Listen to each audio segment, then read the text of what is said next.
فوض أبوس إلا خصوص أبوس إلا خصوص باشا معها مدحنا إلا ويصل معها عيالي اللي كان معها أبوس بها الله متلقى كل أبوس بها الله متلقى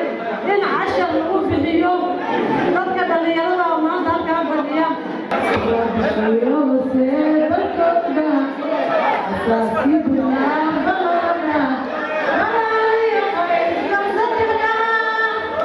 وهذا بعينا وحيل الحسوسية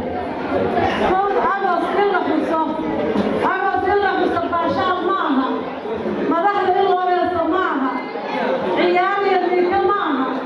أبوس بها الله متلقى كل أبوس بها الله متلقى إن عشر نقول في اليوم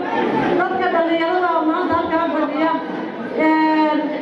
qof gaaray jiray 30 sano ma jiro markii Puntland dhalatay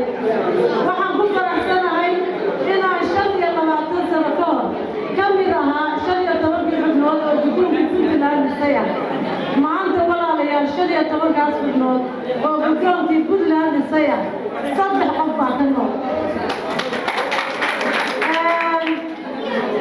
ergooyinkii ka yimid gobollada oo gobol kasta 40 iyo ka badanahay hadday ugu bataan waxaa ka nool 22 qof waxaan rabaa inay faataxada u martaan u ducaysaan intii dhimatay ilaahay u naxariisto inta noolna in ilaahay cimrigooda u dheereeyo midda labaad walaalayaal aan rabaa inaan idiin sheego waxaa weeyaan Puntland waxa loo dhisayaa sanad walba loo xusayaa oo aan u nimid oo dhalinyaro iskaga dhigaynaa oo halkan la beeshaalaynay ma aha taa keliya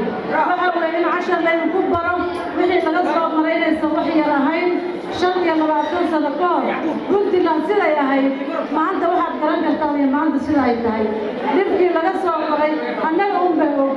haddaad fiirisaan maanta dadka ayagoo dhalinyar xilligaas ahaa ergani waxaa ka mid ahaa shiikh qoorkeer oo hadda hadlayay oo hadda intuu yaryaa u jeeday waxaa ka mid ah maxamed cabdil horeeye oo asaguna magaalada nala jooga oo kaydka ugu dambeeya haya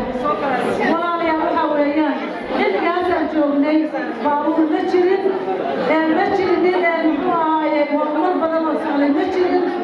waxaan ku faraxsanay inaan dhalinyaro ahayd waxaan ku faraxsanay inaan Puntland inay dhalato aan ku faraxsanay 8 kilomitir baan u lugeeyay anigu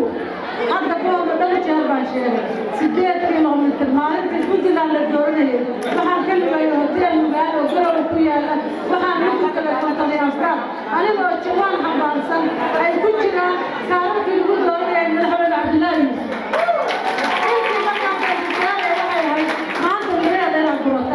ما أريد أن أقول لك إن هو هاي الوعي Puntland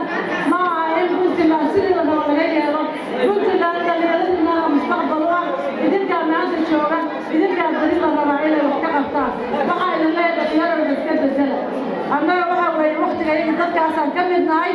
تقريبا كمل نهاي وحال الرباعية الحسوس ناتان Puntland هنا يسميه الكل معنا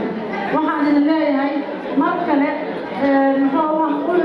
نقول بعينيا لما أنا كنت أسوي شقيسة ودمتي وحنا بعينيا أنت كلا جنبيسي وهو ما كحيث قارتي والود بعين أنت عارف أتنزل قارتي شبيه ولا ترجع السما